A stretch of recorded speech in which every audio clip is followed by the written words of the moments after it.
Welcome to the Real Estate Roundtable Podcast, where we sit down with some of the most successful real estate agents, brokers, and team leaders to learn about their journeys in this industry. I'm your host, Art Bettuzzi, and as a seasoned real estate agent of 29 years, I'm always fascinated by the stories of how others found success in this business. On this podcast, we'll be talking to our guests about the obstacles they overcame, the lessons they learned, and the tips and strategies they're using in today's ever-changing market. Whether you're a real estate agent, broker, team leader, investor, or just someone interested in real estate, you're in the right place. Our guests come from a variety of backgrounds, and they all have unique insights to share. We want to have fun with these interviews, but we also want to make sure that you come away with actionable tips that you can implement in your own business. New episodes will be released weekly, so be sure to subscribe wherever you get your podcasts. Thanks for joining us on the Real Estate Roundtable Podcast. Let's get started. All right, good morning, everybody. This is Art Bettuzzi with the Real Estate Roundtable Podcast. Hey, I'm joined today by one of my favorite people in real estate. I'm lucky enough that she was a student of ours, or of mine, at our school just about 7 years ago, maybe a little bit longer. And I knew really from the first time that she raised her hand and she asked a question, because she did that a lot, that she was going to be a dynamo in this business. And you know what? I'm happy to say I wasn't wrong. Okay, so let me introduce you to one of my favorite former students, Melissa Walsh with Coldwell Banker, right? Thank you. Good morning. Yes. No, I'm honored to be here. And I'm one of your biggest fans as well, of course. So, well, thank you. I appreciate that. I don't know if you remember when we go back to class and all the questions that you did ask, Clara. I like to think of them. I know. I'm like, are you going to quiz me right now? Because I'm going to fail. How many square feet in an acre, Melissa? That's it. Nice knowing you. Oh, and it's funny. Before we started, Melissa said to me, well, why don't you tell them what you said to me, which was, I warned you, didn't I? I did. Yeah. No, I warned you that I was going to be a handful. So, and I was going to ask all those questions, and I was going to be that one that you were like, please, in your head, don't let her ask me another question. I know. Sorry. but that's okay, because they were clarifying questions, so it was good. You helped out the rest of the students that may have had the same questions. And I mean, I said you were able to laugh at me afterwards, right? So it was in good fun. Absolutely. It was a absolute good time. So, Absolutely. One of the things I like to do when I talk to people out here on the podcast is, sort of get your origin story. What gave you the impetus to get into real estate? What was it that drew you, and maybe what you did before and why you're doing what you do? A big part of why I wanted to get into real estate was because I was at a job for about 12 years, typical working for somebody else, working for another company, and I hit my ceiling. And at that point, I had 4 children, and I knew I was never going to advance in this company. And it was hard for me because I knew that no matter what type of work I did, extra numbers I pulled, at the end of the day, it was going to be the same check for the rest of my life. I decided one day that I wanted to do something for myself, and I wanted to kind of take the load off of his hands too, because he's a laborer. And so he worked diligently and so hard for us. And I wanted to give back more to our family. So I told him I was going to get into real estate, and he kind of like chuckled and said, sure, babe, whatever you want to do. And here we are 7 years later. So it worked out. Absolutely. Well, the thing is too, is when you started, so you have 4 children, and when you started, your youngest was how old? Yeah, so he was about 5 or 6, right? And so I pretty much had twins because the ages are He was 5. Then I had another one that was only a year older than him. So I always like to joke and say, I'm fertile Myrtle. If my husband winked at me, I was getting pregnant. So that getting into real estate was really good because it kept me in focus and in my office to have to work. So, Okay. but overall, I will say honestly, all kidding aside, I had little ones. I had one in junior high. I had one in high school. So I was a busy mom, and I didn't know if I was actually going to have the kind of time to put into this, because essentially this is your business. You're putting it into yourself. So it's easy to get distracted and easy to get pulled in different directions. So what did Yeah. you do at the beginning to, I guess, get a couple of different things to get yourself trained up to be, or to learn what you needed to learn? And then how did you balance it with the kids? So I would say I failed a lot and you learn from it. I would also say you have certain expectations of yourself that I think it's good to set yourself goals, but you also have to set yourself realistic goals. And I knew, and I love that term, fail forward, as I just said to you. I failed forward many times. And when I say that, that means that the perception that you have of real estate sometimes is you get into real estate, you get all excited, it takes you a minute to pass, and then you finally pass, and then what?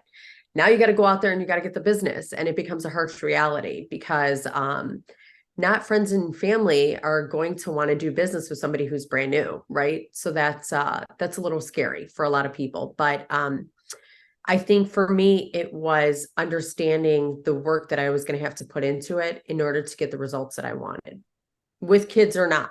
So, Right. yeah.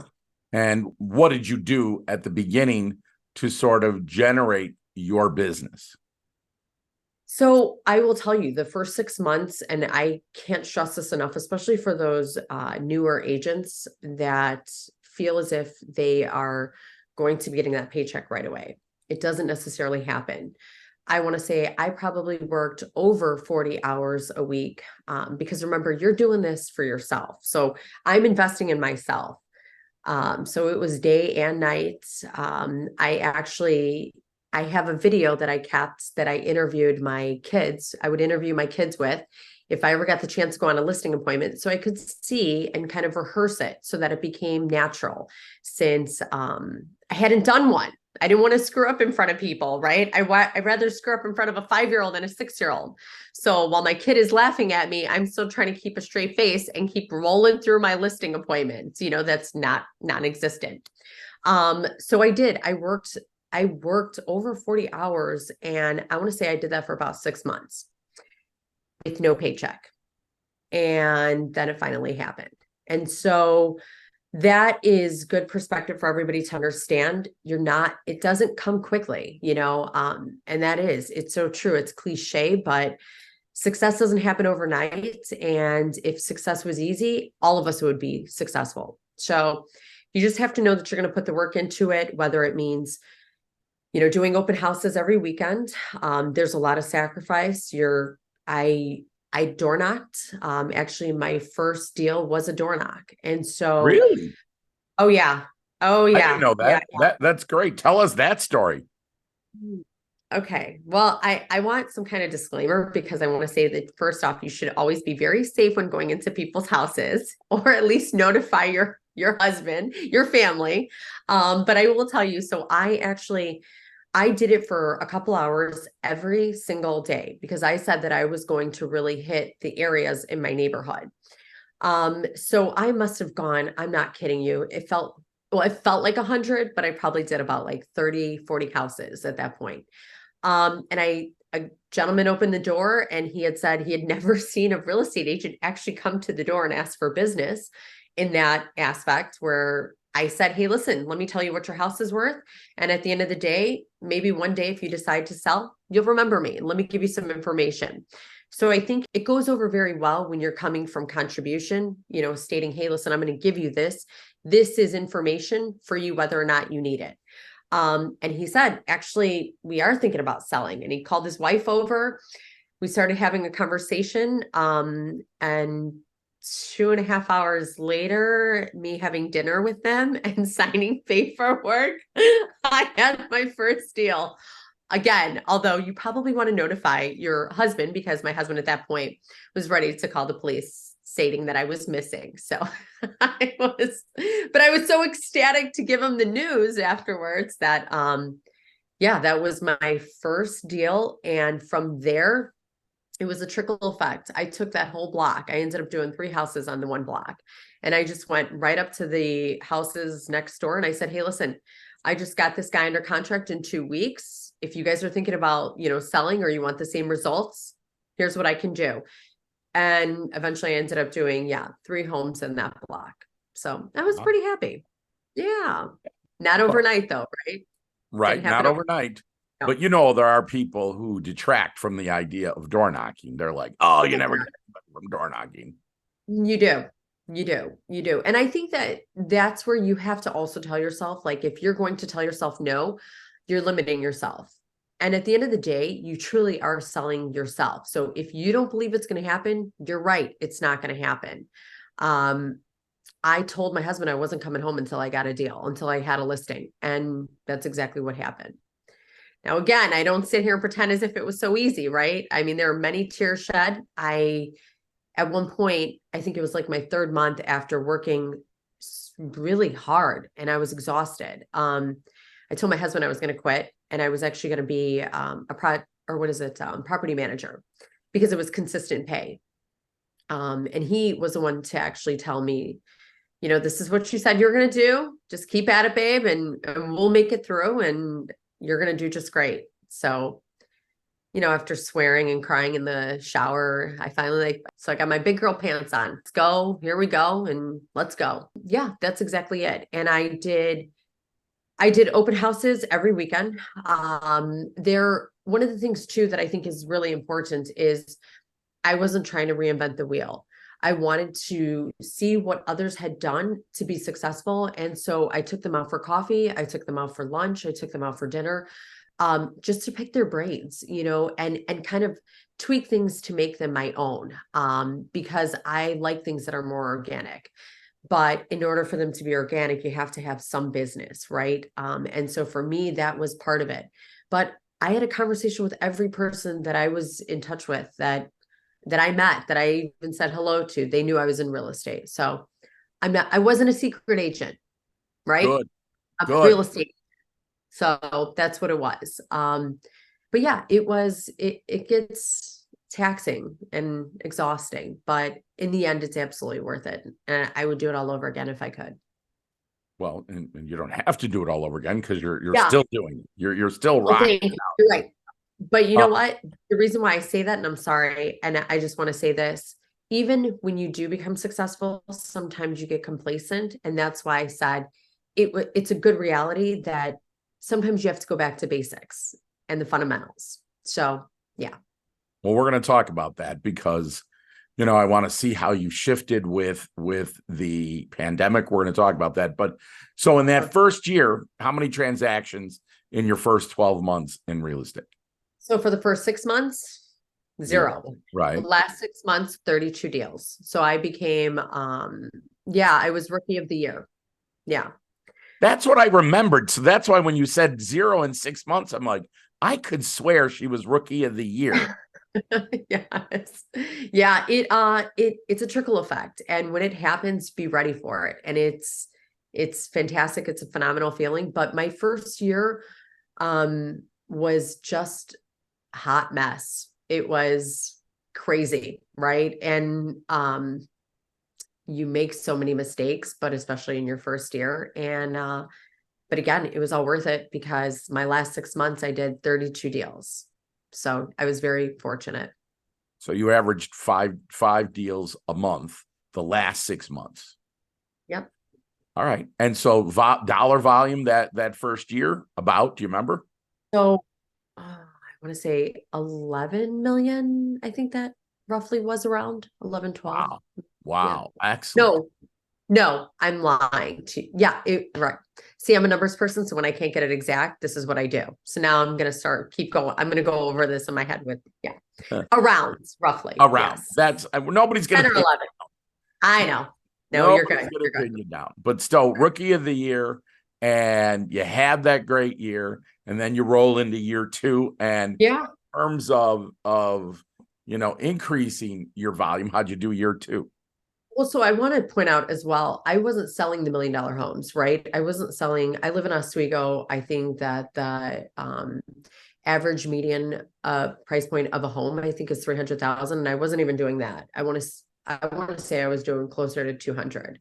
So, but it didn't matter to me whether, I mean, obviously I'd love the $1 million home, but whether it was 100,000, a million, I was going to every house possible. But the reality was there were townhomes, there were, smaller single family homes, but a lot of those also came from what other agents didn't want to do, which were rentals. And so if you talk to an agent that's been in the business for many years, and I don't want to generalize, but most, if you ask them, would they do a purchase rather than a rental, they would laugh at you, right? They'll always take the purchase. A rental, here you go, take it. You could have it, because they're not making as much. You maybe make a couple $100 the most out of a rental.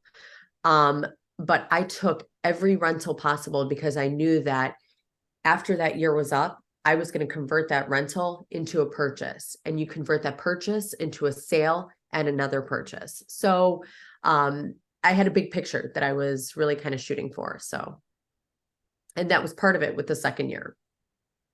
Got it. And so you did a lot of rentals, and with that plan to convert, and did that plan work for you? Absolutely. Oh my gosh. Not only did it work, and that's part of it also, is I think too many times people pay for Zillow leads and everything else.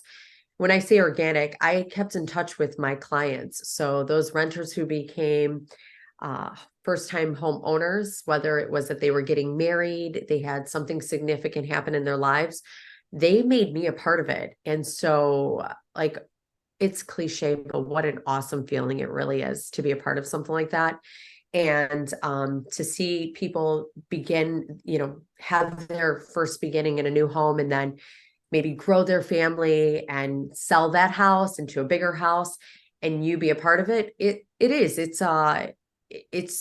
not humbling, but I would just say it's really rewarding. It really is. And so that's the organic part. And that kind of goes into the first year, into the second year, into the third year.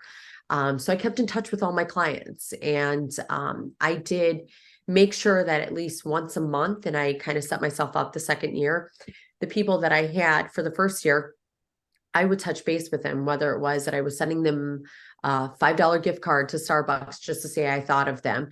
But I did that probably 1 to 2 times a month with the 30 something people that I had. So I wasn't going to spend money on mailers and everything.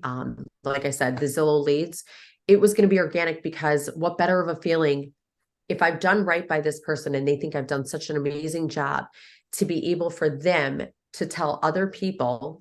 Word of mouth is everything. And so I don't have to convince them. It's much harder convincing a stranger compared to the person that's already said she's amazing, Right. and now they're telling their friends and family and everybody else. And that was a continuance of the second, third year, and so on. So, yeah. Excellent. So I know that you added an assistant in at some I point. did. So what Absolutely. point was that? So going off of actually somebody who I interviewed, she said, once you hit the $7 to $8 million mark, you need to be getting an assistant, because we are control freaks and we think that nobody else can do it better than us. It's not true. They can do it. They can do it better than you, because as a realtor, your goal is to go out there and get the business. It's not this, right? It's not all of this. And so someone is awesome at that. Allow them to shine at their part and what they know. So I did it my second year. And then I found an assistant who was really awesome, and she was with me for many years. And but she also, after pandemic, her kids started having babies and she's a grandma and she was excited. And so I understood that. And although it was hard and we were so grateful of her, I'm very happy for her. So she was with us for maybe 4 years, 5 years. So more recently, we've revamped our team. Well, let's talk about that because I do remember, not the revamp, but I do remember when she joined your team. And Yes. one of the things that was notable to me, and I think you told me this, is that she pretty much ran your social media and advertised it. Is that true or no? She ran me in general. So Okay. I will tell you, she was phenomenal. Here's the thing. What you do in your first year looks very different in your second year. And what you did in your second year looks very different in your third year, because you need to be able to continue the same steps that you're taking in order to be successful, yet you have to stabilize it and do more, right? So can you continue to reach out to everybody, twice a week or however it be? That's where the admin came in, and she was extremely helpful. She would time block for me, even to the point where she time blocked when I was going to pick up my kids, because I will be the first to tell you, my first year in real estate, I was, well, not that I would win it now, but I was definitely not winning Mom of the Year, because there were many times that I may have forgotten my children at school, and I know that they will never let me live it down. Yep. And so, I mean, this is it, right? Because you're go, go, go, and you're going off of everybody else's schedule that you sometimes forget your own. And so that admin, she was not only able to time block for me as far as my professional, but also my personal. That was a big aha towards my third and fourth year, was the balance. Right. And we've talked about this. I do consider you one of those people who really balances as well as you can your successful career with your parenting. And Thank you. And we know you've told me you don't do it alone. Ryan, your husband, is a big part of that as well. The two of you, I think, make a great team, even though he's not in real estate with you. But as never will be. As a parent, and I see you, traveling around and doing your stuff and making it to the kids' games and all of that, and how that is important to you. And I think that's one of the biggest fears that people getting into this business, whether they be moms or dads, Sure. No, I agree. How do I balance that? So what would you say to somebody?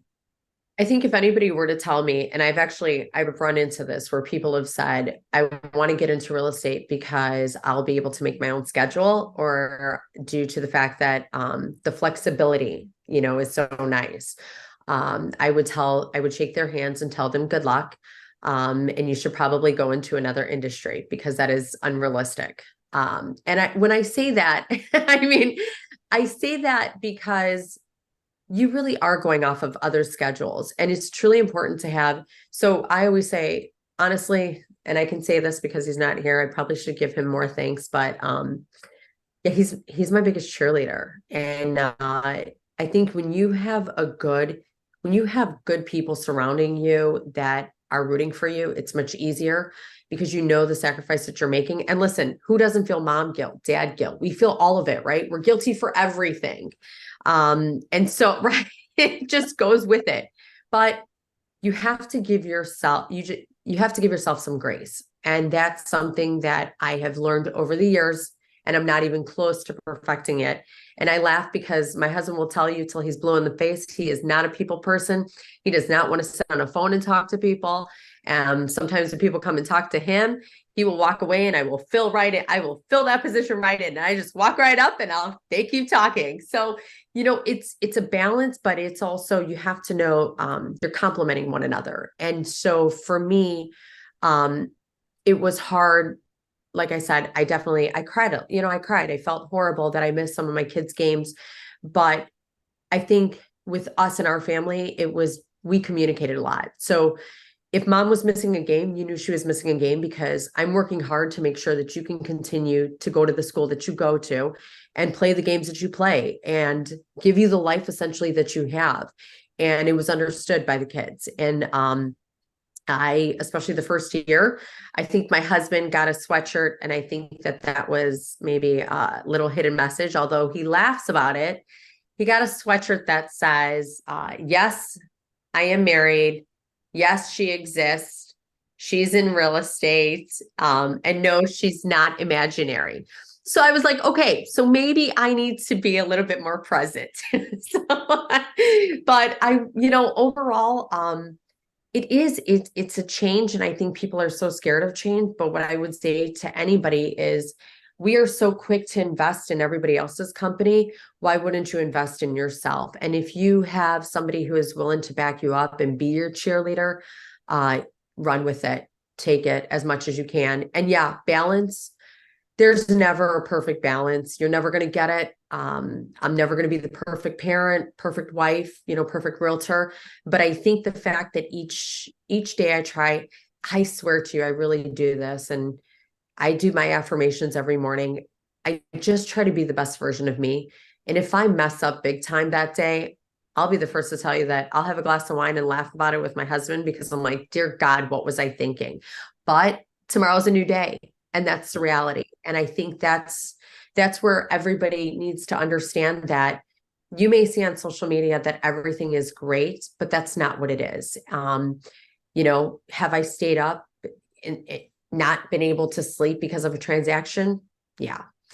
Have I woken up in the middle of the night, panicked? Did I put this in the MLS? Did I do what I was supposed to do? Yes. And so there's so many things that people don't talk about, because the other portion of it is when there's a real estate transaction, there are usually several things that happen. You're either getting married, you're getting divorced, there's a death. So there are a lot of, I guess, pivotal moments in people's lives that they're going through, that they're already very emotional. And you, as the realtor, are going to have to deal with that. So, and you go through the motions with them. So yeah, it's a lot, but it's very rewarding when you see them in the ends.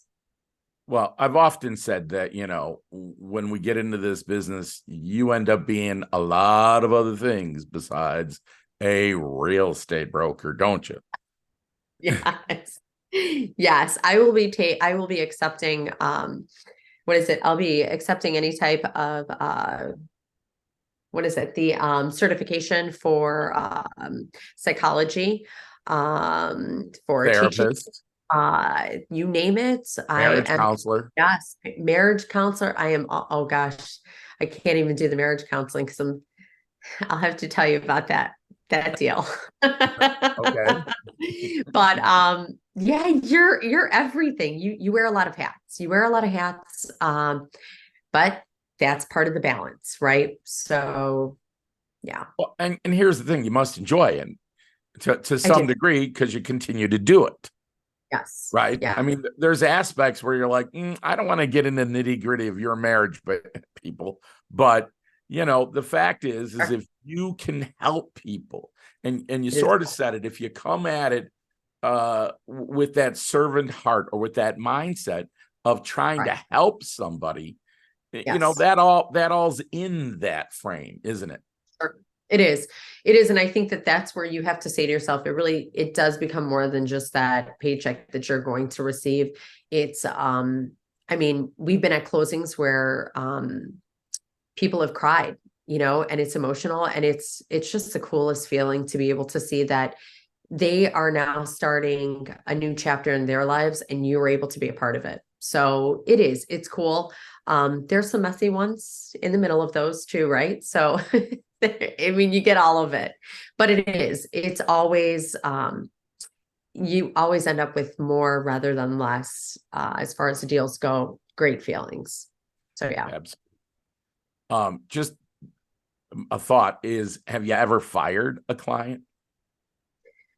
Yes, I have. Oh, and I hope. Now, we don't have to get into it. I'm just, I'm like, unless you want to, of course, we'll talk about it. Yeah. But I certainly, No, people think I'm crazy when I say to them, you need to fire clients if they're not doing, if they're not being honest with you, if they're not, if they're jerking you around, whatever, you have permission to fire those people.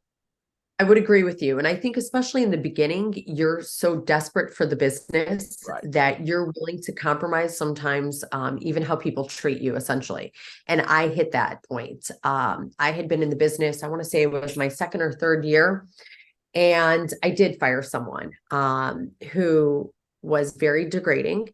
And she would belittle her husband in front of me. And there were many even code of ethics, regarding whether she was commenting about someone's race. And, you can tell people how to be, but at the end of the day, they are who they are. And so I'll never forget being in the car, and there was a showing, and I was in the car in my driveway set to go see one of my boys' events. There was something that I was super excited about going. I was going to be able to make it to. And she called me and probably took up it was well within the 30 minutes that I finally said, here's the deal. You're upset because people have children that are coming into the house, and they have a right to have children. And so they have a right to have families, and you don't like that. And that's unfortunate, but then you're not in a position to sell your house. And I'm also really tired of the fact that you are, you name it, racist, sexist. I mean, all of it, Wow. unfortunately. Wow. And so it was. And and here's the thing, I don't necessarily feel the need to have to share this, because I think in general, you want to treat you treat the person how you want to be treated. And when she felt the need to go into details about a Hispanic family, not knowing that I am Hispanic, it was uncomfortable, and I had to explain to her that every person has the right to see your house, and they are just as qualified as the next person. And at that point, I said to myself, I have been down this road, seeing the way you've talked to your husband, yelled at him, yelled at people, even realtors, other families. I've had agents call me, to the point where now you're just insulting me and you're insulting everybody that I know. But the biggest point was, you're taking my time away from my babe, my little boy, that I blocked this time out because I've given you everything I can give. So I told her, you know what? I think it's best that you actually find another realtor. I'm going to tell you, to this day, she has not sold her house. There you go. There you go. So I did the right thing. So you have to learn that, I would say, pull the Band-Aid off much quicker. I didn't, because I didn't know how to fire someone. I didn't know if that was acceptable. And you hear people say it's okay, but it was a breath of fresh air. It was probably the best thing I had ever done in real estate, to be honest with you. And I'm still, we always joke, like we talk about the things that you go through. I still talk about that. It was, I gave myself back my integrity when I fired her. And it's such an aha moment. It really is. It Isn't it? is. And Yeah. actually, to fire a seller. See, I fired buyers before. To Oh, fire sure. a seller, I was like, wow, all right. Yeah. Good Yeah. job on that. That's real. I mean, that's, not that buyers aren't real, but that you've spent some money. You've spent the that money in. That's right. And you're saying to yourself, okay, so now I'm actually in a deficit. I've spent that money. And at the end of the day, I mean, this was a great price point, and I'm going to lose out. That's food I'm putting on the table for my kids. But again, you have to say to yourself, at what cost? And it just wasn't worth it. Right. And Yeah. here's the thing, you are absolutely looking back on it with the right mindset, which is it freed you up. Oh, And so much. and it So was much. even the money you would have made wasn't worth it. You know what, actually, when I fired her, I definitely felt happy, but I also was like, holy cow, what am I going to do now? I have to make up that business. And I have to tell you, I'll never forget this, because I called my husband. I told him I finally fired her.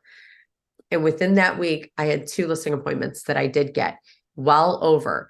Had I allowed her to take more of my time, I may have not even gotten those listing appointments. I may not have tried even harder, right? And because I was able to get back all the energy and put back into myself, I got 2 more houses. So at the end of the day, it really becomes just making sure that you're believing in yourself and go with your gut. If you feel like something's off, it's not good, doesn't feel good to you. And especially with everything that she had done, I just felt bad for her husband. But at the end of the day, I was able to fire her, not her husband. So right. Absolutely. Well, good job on that. That's again, you get people that will say, I don't understand why you would do that, how you would do that. But I think you've gone through why you would do it. That's great. Oh, most definitely. Most definitely. Absolutely. And you have to know that if someone's making you feel a certain way, you need to reevaluate and reassess if it's worth it. That's it.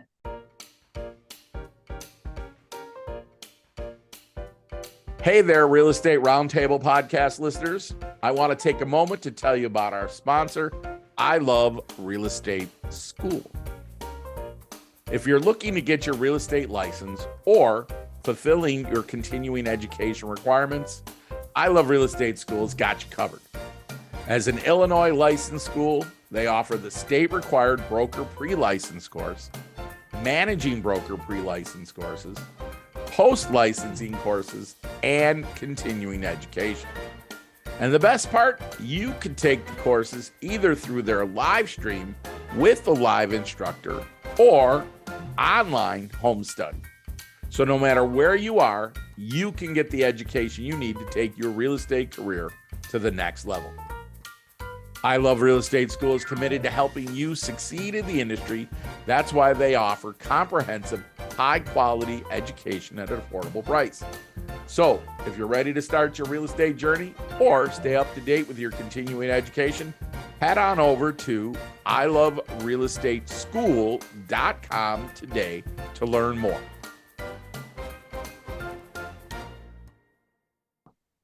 So as you went through your now you've got your assistant and she's kicking it for you. She's got, your life moving along.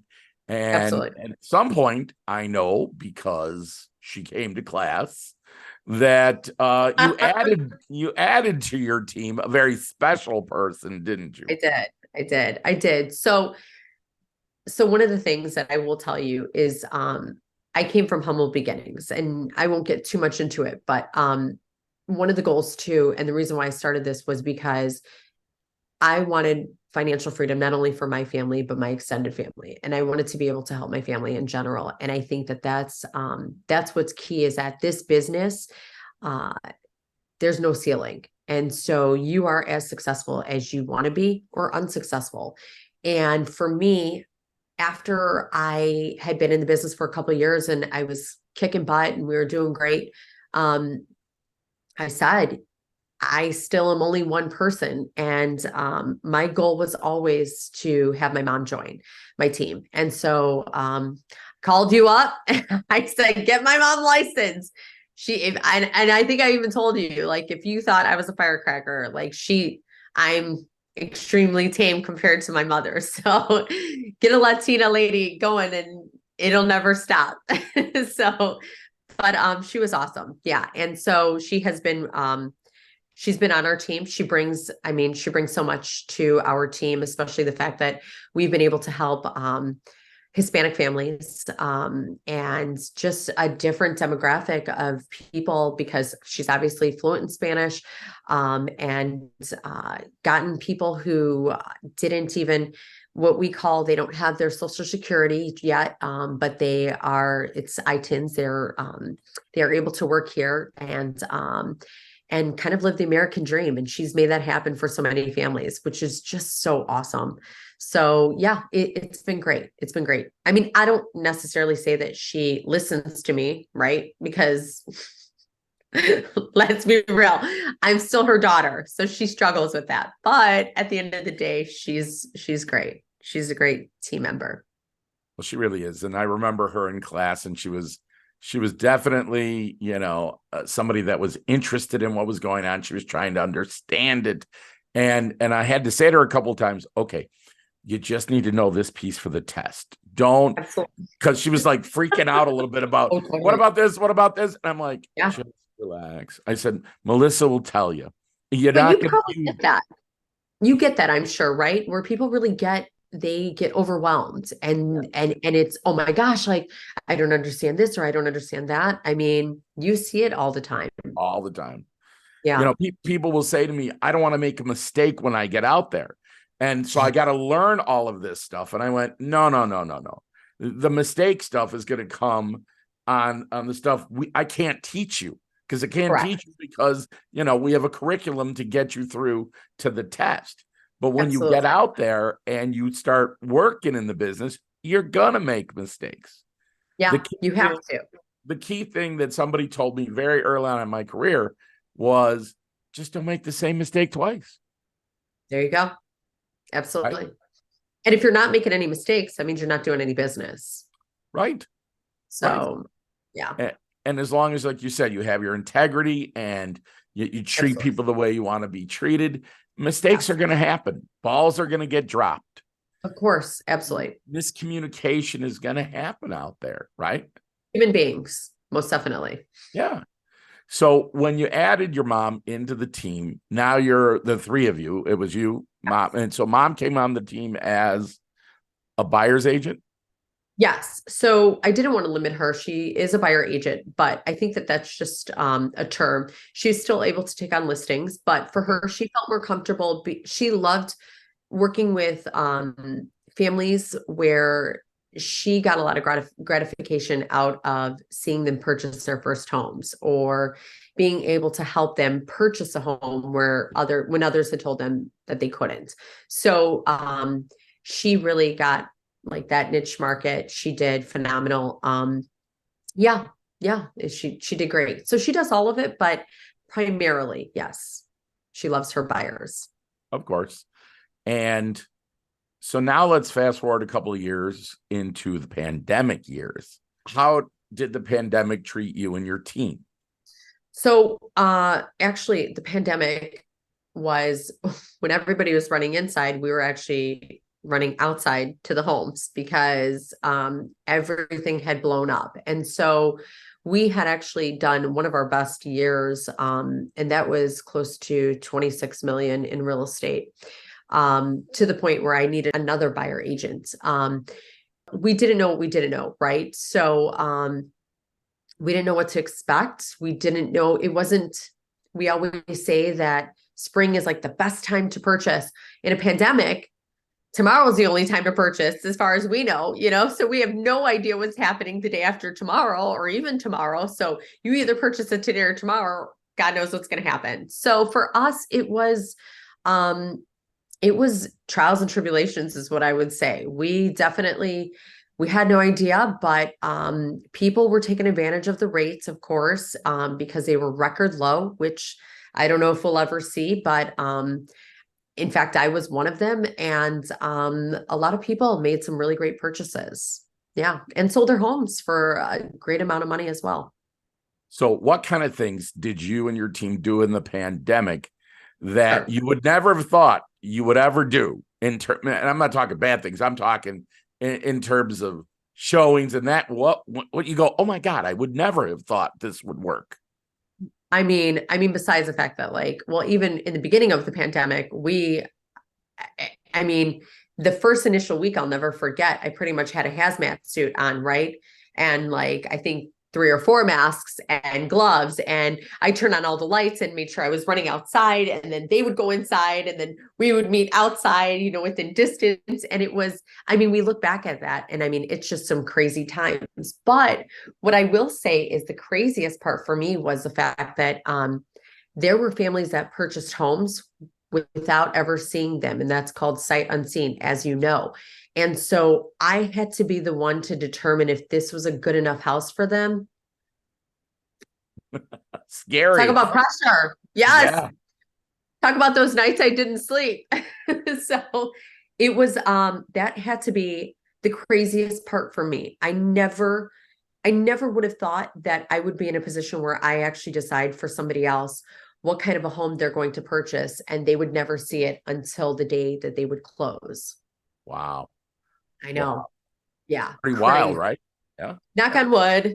Everybody loved their houses, so we did well by them. So yeah, it is. It was a crazy time, but that's part of it. You adjusted to the time that you were in, the same way that we are adjusting right now to the extreme high rates that, buyers are encountering. So you have to go with it, and you have to know that it everything could be temporary or it could be long term, but as long as you are willing to change with that time, you'll do well. Okay. So pandemic, great year, Oh, great couple of years, right? yeah. And so 26 was your high.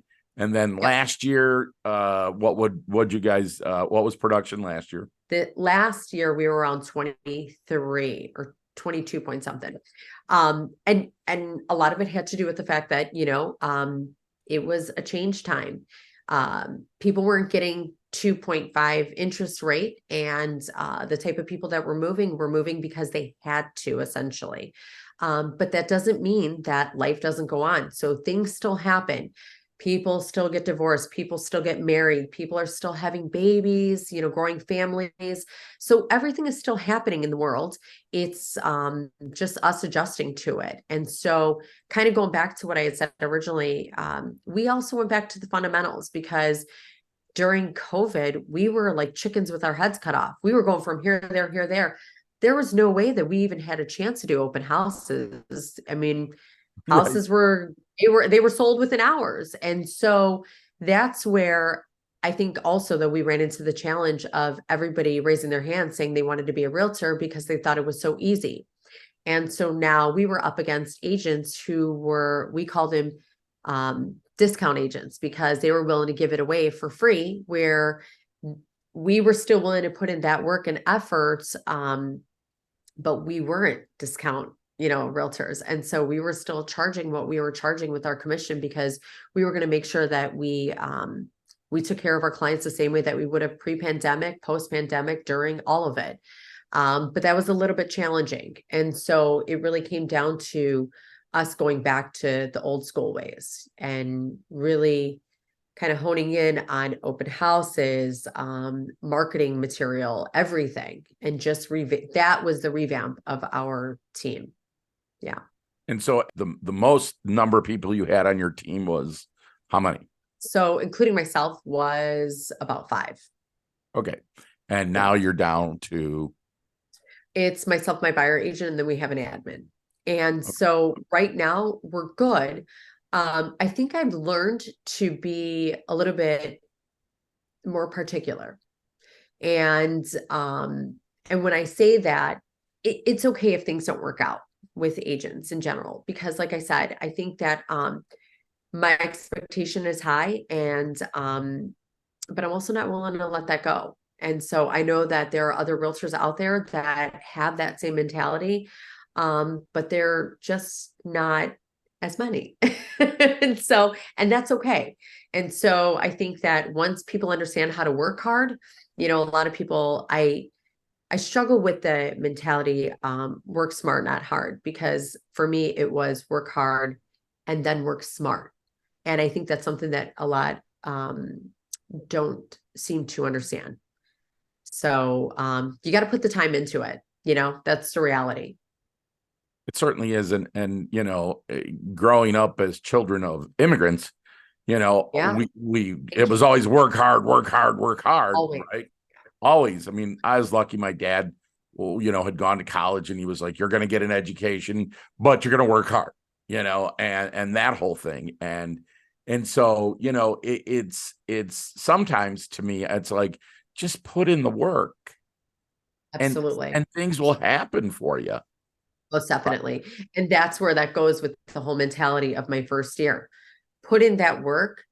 And the last 6 months, it was just a trickle effect. And I happened to talk to my neighbor. My neighbor happened to talk to her sister. Her sister happened to talk to this one. And it was the work that I put into it. And you learn to continue to work smart, but you're still working just as hard. Yeah. Yeah, And absolutely. it is. Yeah. It's good.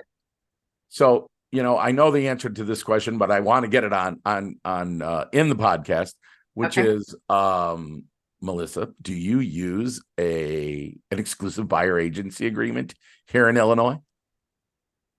I know this is crazy, but yes, of course I do. Yes.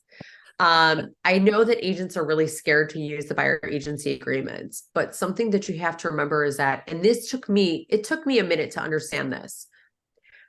I am running a business, and it's like anything else. Any type of business that you are either working for or working with, um, I am giving my professional time to someone.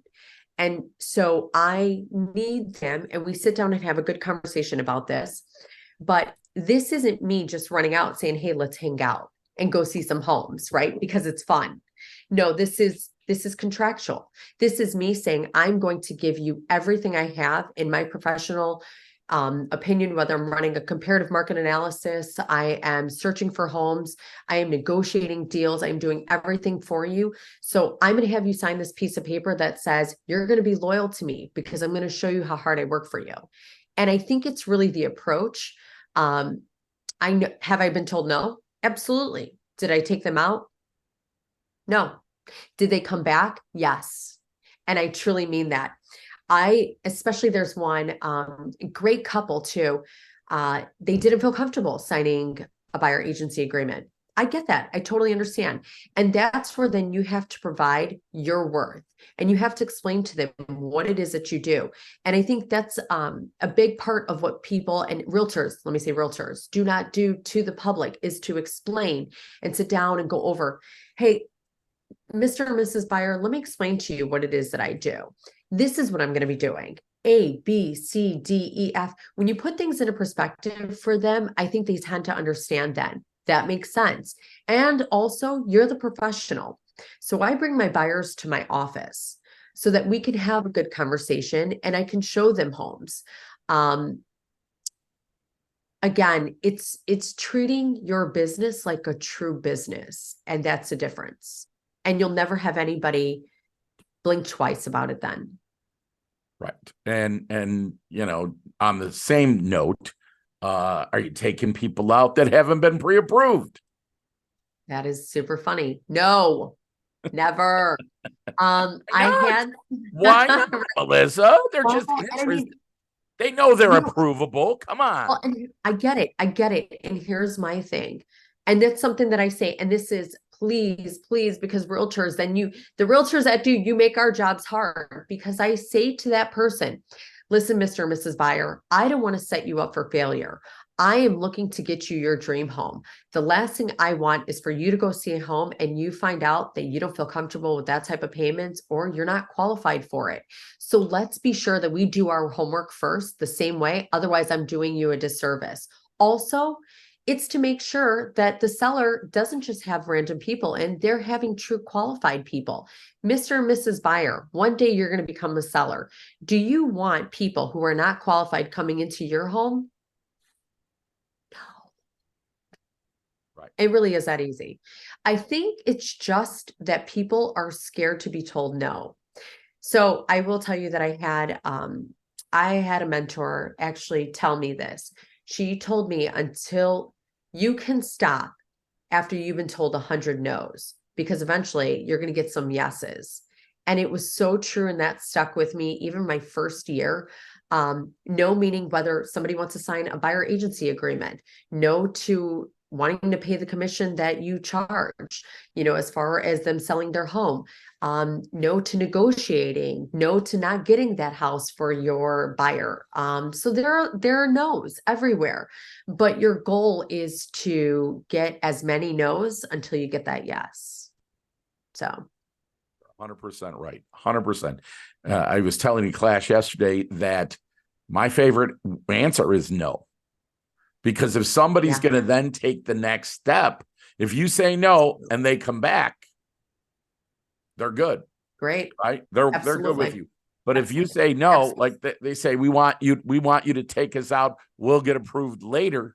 No. And they go away. Okay. I didn't waste my time with those people. And that's exactly it. You're not here to waste your time. And I think that's what happens, especially when you're new. You get so excited. The fact that somebody even called you, you're ready to go. And so you have no idea who this person is, what they're qualified for, but you're ready to go. You've got those printouts already of the homes, and you're like, let's go see a house. Yeah. No, you have to still make sure that you do your due diligence. And it's worth it then. Obviously, you're not wasting your time. And again, I literally tell them, I don't want to waste your time, my time, the seller's time. We all just want to make sure that we do it correctly. And that's how you want to start it. But you're also starting an expectation then, so that they understand to take it serious. Because I think a lot of times people may not take it as serious. It's like an open house. Hey, I just want to walk in and see a house. So setting that expectation, I think, is key. Yeah, you're right. Absolutely. One of the things I want to talk about is your use of social media in generating leads for yourself.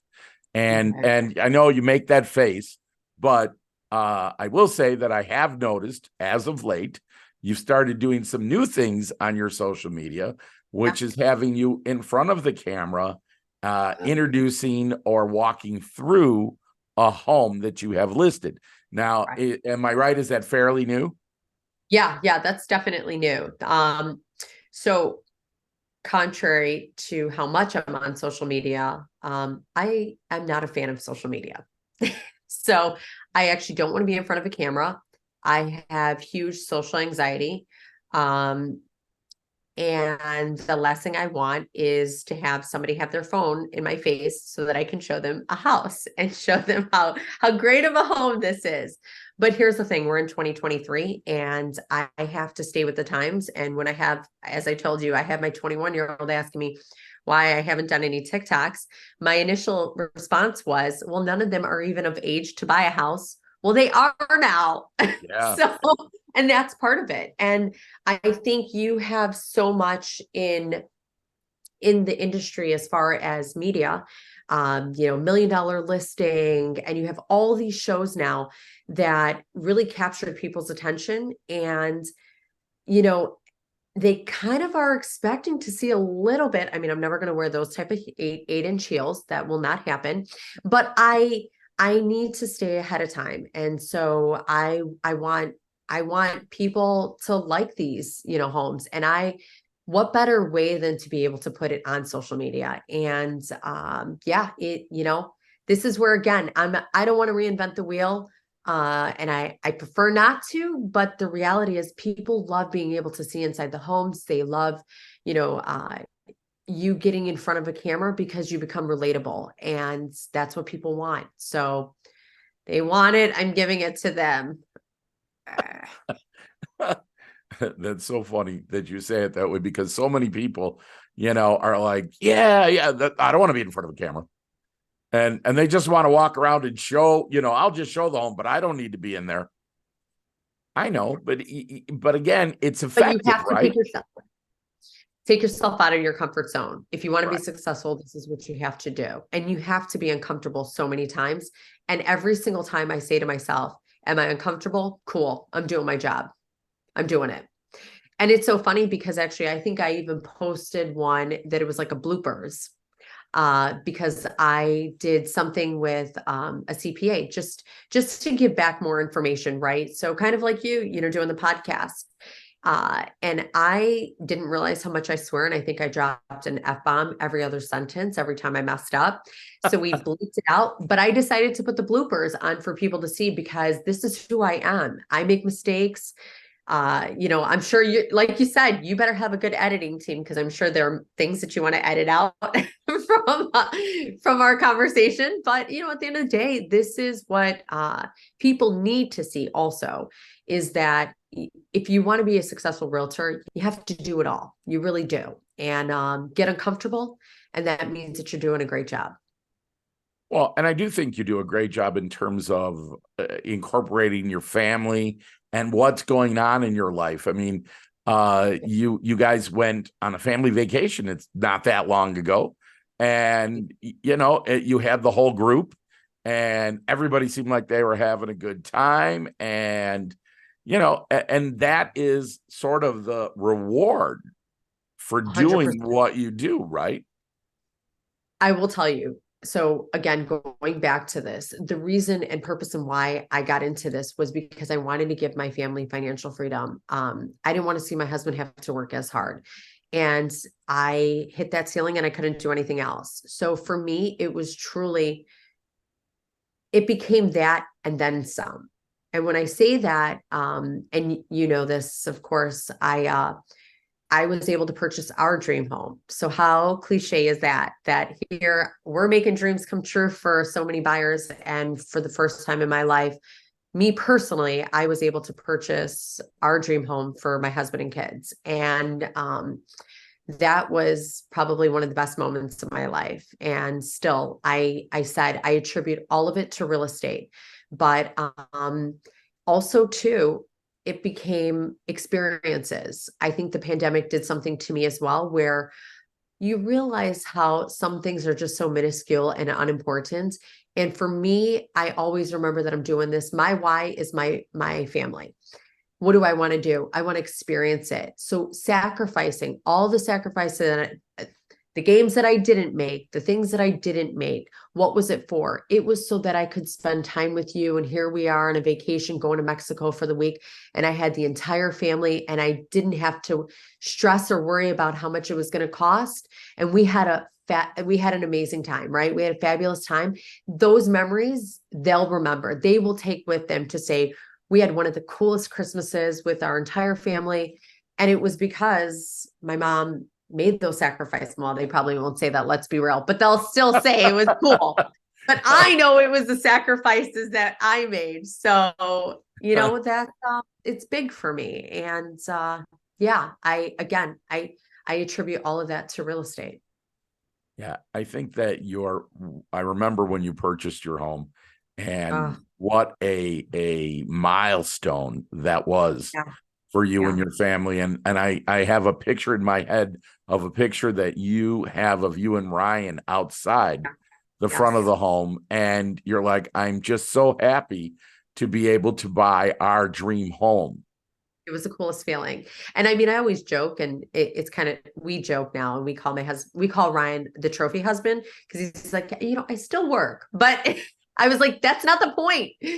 I did it by myself, although you're my cheerleader and you are amazing. And yes, he works and he does a great job. To be able to literally purchase that and it say Melissa Walsh was it was huge. It was huge for me. And I was able to purchase that house without having to sell my current house. So for us, it was a good feeling. It was. Your kids see that, right? Your kids recognize all that hard work eventually when they get older, to be able to say like, this is what it's for. And yeah, we took that picture and I told him, thanks for sticking around, and thanks for talking me off the ledge many times, probably the first year. But in the end, that was my reward to him and myself and my family. So that's fantastic. That's such a great story. And again, I think it's proof of, and it's not because it's a material thing. So many people are like, oh, you want to buy all this material stuff. That it isn't that. That's not you. I know that that's not you. It's just the accomplishment. Absolutely. Absolutely. So again, saying that I came from humble beginnings, being able to see so many families accomplish and set their goals and achieve them is so cool. But then for me to be able to do it as well. So it's like I'm preaching, right? Or, everything that I'm preaching, I'm actually doing. And so it's never been about material things. It's about setting my goals and crushing them. And that for me was, it's everything. It really is. And it really just told me kind of not only make me appreciate what I have as far as my family, but also to set myself higher goals. And I do vision boards, I do all of that. Again, it's not the material, but it's to be able to say, I did it. and so that's huge for me. And like you said, coming from, we're children of immigrants. And I think that I will speak for, myself, that my mom has always been very clear to me to make sure that I always knew where I came from, yet to always reach for the stars, and just really do whatever it took to make sure that you got what you wanted out of life. And so, yeah, so I'm humble, and grateful, but yeah, I love my life, and I make no apologies for that. And you shouldn't. You're working Right. for it. You're absolutely working Exactly. for it. Yes. So if Melissa today could go back 7 years and talk to Melissa of 7 years ago, what would be the one thing you would tell yourself that you wish you would have known then that you know now? Oh, have the confidence, believe in yourself, because I lacked that. And I think that's something that realtors need to remember is you are not selling real estate. You really are selling yourself. And if you don't believe in yourself, nobody else is going to. So again, really know what you're talking about. And also be real. I think that is, be who you are. Um, because that really helped me get to where I was, and allow others to feel comfortable to refer me to other people. But the Melissa first year did not have very much confidence. And honestly, I still get that feeling. So I'm not going to sit here and say it doesn't go away, right? I just try to crush it as soon as it happens, where I'm like, you are good, you are good. And that's where I do the affirmations, and I started that a few years back.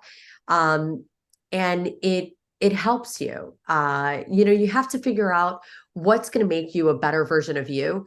For me, it was doing my affirmations in the morning, taking that hour before everybody else gets up, and just giving myself 1 hour a day to be able to, whether it was working out, whether it was doing any type of journaling, anything, I needed that 1 hour. And so I wish it's definitely, I wish I would have believed in myself more. Well, that's saying a lot, sister, because you believed in yourself a lot when we met, which is Thank great. you. That's fantastic. I will say, I don't even necessarily know that I believed it, but I said it. Does that make sense? So, like I said, I wanted to stop a couple times. I wanted to give up. And I really attribute my husband's support, telling me, keep at it, babe. You're going to do great. You're going to do it. You're going to do it. I had to keep telling myself that over and over again until I believed it.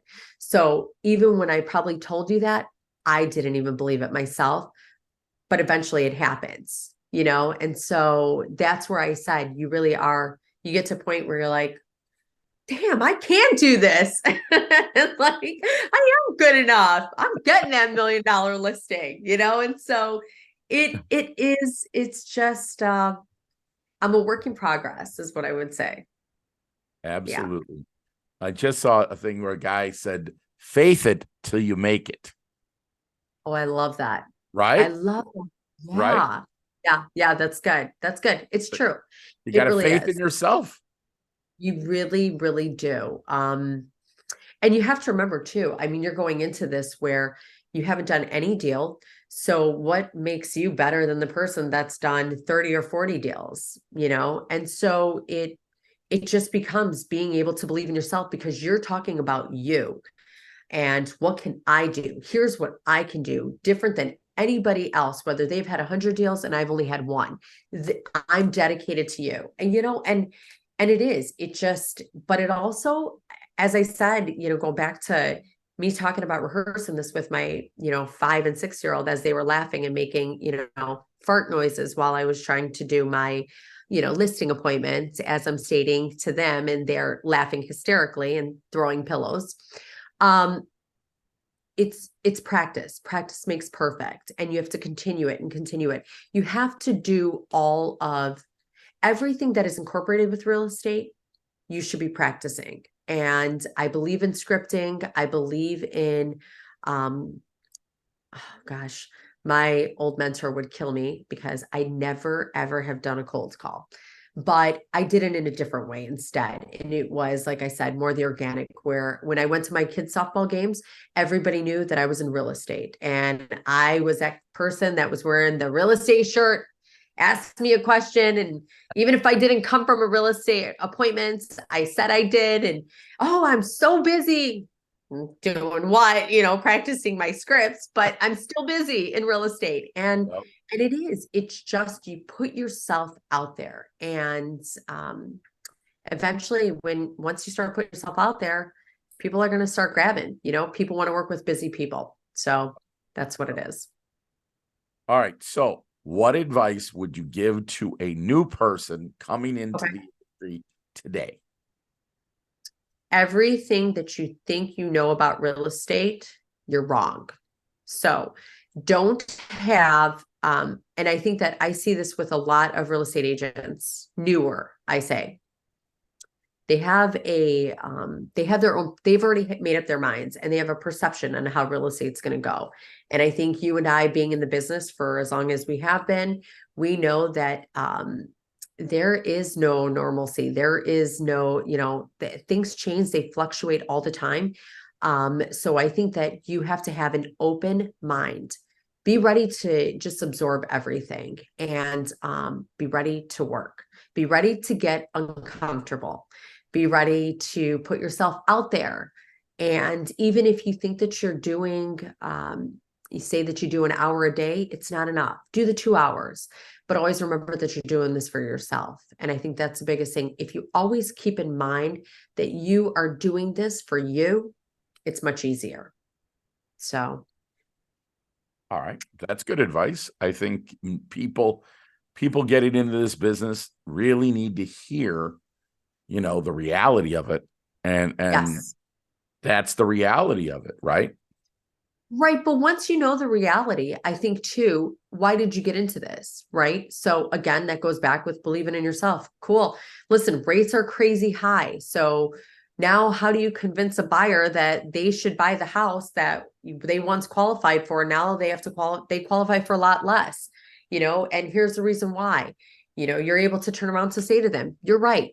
You can wait until rates drop, and now you have 1 million people that are going to be just as competitive. And now you're paying 50,000 over this price of a home instead of maybe paying 5,000 over a home, and you don't have as much competition. So you're dating the rate and you're marrying the home. Again, it's really being able to have real conversations with buyers and sellers. And I think once you do that and you start being the real you sell yourself, they're buying it, is what happens. Right. And so, it is, don't give up on yourself. And just keep going at it. I don't know if you could see it. I don't want to show you my messiness, but I have that poster right in the back, and it talks about the mountain, right? With what everybody sees. So everybody sees only the one word, they see success. And underneath it is criticism, doubts, failure, risks, late nights, persistence. That's all that you're going to encounter. And I think once you understand that that's what it's going to take, you absolutely will be successful too. Yeah. And people will only see that success part. So that's okay though, because you put in the work to get past all the rest. totally. Absolutely. Absolutely. Now, we often get this, Melissa, where people will ask, is it okay if I reach out to Melissa if I have any questions, that kind of thing. So can I put your info down below and have people reach out if they've got questions? Absolutely. Absolutely. My phone number's all over anyway, social media. It's no different. So I'd love to talk to somebody that actually wants to be in real estate. I'd love it. Absolutely. Excellent. And of course, what real estate school should they go to? Oh, I love real estate. Art Bettuzzi, who's amazing. Absolutely. I mean, you were the start of it all for me. So I'm grateful that you taught me what I learned, and you definitely, you made it fun. You did phenomenal. And that I've recommended you to many people, and I'm not doing this to be cliche. And I promise everybody, he's just a good dude. He's a good guy. And I like your realness. And I think that was a big thing for me. So thank you, actually. And my mom will tell you the same thing. Well, I appreciate that. And of course, I always appreciate your referrals. Pride ourselves in taking care of the referrals of the people who've come through the school and who are successful. But really, for me, it's our ongoing relationship, watching you shine, even from afar.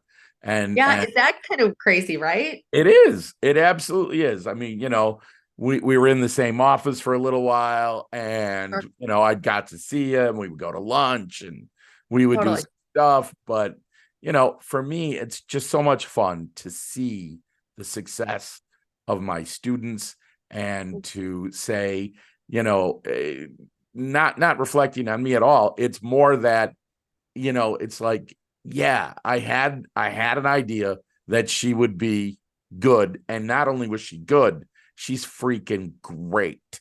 You were a part of my success. And that's how we feel with our clients. Right. Yeah. And I appreciate that.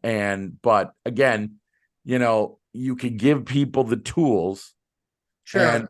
And if they don't take the tools and get out there and build something for themselves, you have built an amazing career, an amazing business for you, your mom, your family. And I'm proud of you. And I'm sure you're proud of yourself. And I'm sure Ryan is proud of you. And, I just obviously want to wish you continued success. I don't need to wish it because I know it's going to continue. And more people are going to get sucked into the Melissa Walsh universe. And boy. The MWU, there you go. We have the MCU, now the MWU. There you go. I love it. There you go. Absolutely. Well, so thank you so much for doing this with me today. I know that our listeners are going to get a lot from what you shared, and it's very real, and I appreciate that. And I know I will see you down the line and continue to watch your success and your growth. So congrats. Thanks. Thank you. I'm honored. Thank you for having me. And thank you so much for all of it. Thank you. Pleasure. You were my start. So thank you. Well, you're very welcome. Thanks again to our sponsor, I Love Real Estate School. Thanks for tuning in to the Real Estate Roundtable podcast. I hope you enjoyed hearing from our amazing guests and you picked up some valuable tips and insights that you can use in your own real estate business. If you liked what you heard today, please take a moment to like, subscribe, and share our podcast with your friends and colleagues. Your support means the world to us and helps us bring you more great content in the future. And if you're an agent who's interested in coaching, I'd love to hear from you. You can contact me directly through my website, myrealestatesalesmanager.com, or connect with me on social media. Thanks again for listening, and we'll see you the next time in the Real Estate Roundtable podcast.